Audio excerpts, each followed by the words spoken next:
Ipinagdiwang nitong Martes, July 21 ang ika-14 na anibersaryo ng Cityhood ng Mabalacat kung saan ginawa ang programa sa dating munisipyo na ngayon ay isa ng cultural center at tinawag na Tabnuan. Dito rin isinagawa ang isang wreath-laying ceremony. Sa mensahe ni Mayor Gerald Aquino, binigyang diin niya na ang pagiging syudad sa nakalipas na taon ay hindi lamang nagbukas ng mga oportunidad kundi kaakibat nito ang mas malaking responsibilidad. When we became a city, we inherited both opportunity and responsibility.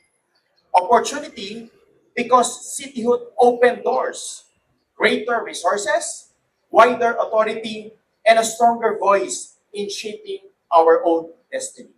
Responsibility because with that status came the duty to prove year after year that Mabalacat deserved it. Kasabay ng selebrasyon, inilunsad na rin sa publiko ang bagong slogan ng syudad, ang Mabalacat First. Ito ang manuang salamin ng serbisyo ng city government kung saan laging una ang Mabalaqueños. Mabalacat First is more than a slogan for this celebration. It is a promise. It means that in every plan we draft, every project we build, and every peso we spend, the interest and welfare of Mabalacat and its people come before anything else. It means putting our farmers first, our workers first, our small entrepreneurs first, our students first, our senior citizens first, and persons with disability first, and every ordinary Mabalaqueñan family first. That is what Mabalacat First truly means. A city that puts its own people at the center of every decision so that no Mabalaqueñas is left behind as we move forward together.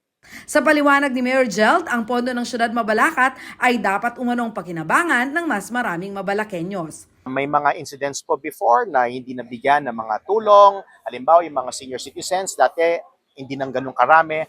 But by the end of the year, tinan nyo, halos lahat ng mga senior citizens ay makakatanggap ng local, yun ang tinatawag ng local social pension. And not only that, marami pa po, solo parents, the services we open po, no? We open the budget for the people of Mabalacat so they would know na ang transparency and accountability always comes first po sa amin as your city officials. Nagpasalamat din ang alkalde sa mga taong naging daan upang maging ganap na component city ang Mabalacat na tinawag niyang Architects of Cityhood.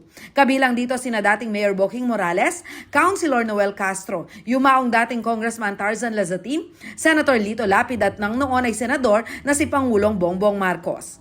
Their legacy lives on in the city. We proudly call home, and with profound respect and heartfelt appreciation, we honor them as among the architects of our shared history and the brighter future we continue to build together.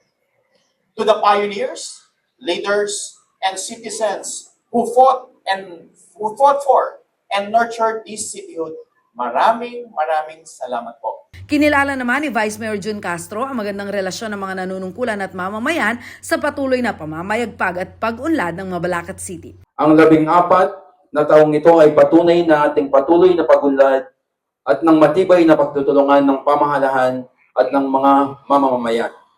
Sabay-sabay nating harapin ang mas marami pang oportunidad tungo sa mas maunlad, mas inklusibo at mas matatag na Mabalacat. Hinikayat naman ni Mayor Aquino ang Mabalaqueños na patuloy na magkaisa para sa mas maunlad at inklusibong syudad. Let us continue to build a Mabalacat that is progressive without forgetting its roots, modern without losing its heart, and prosperous in a way that includes every Mabalaqueñans. Ako si Jana Lubang Karungaw at sa Balitang Balita.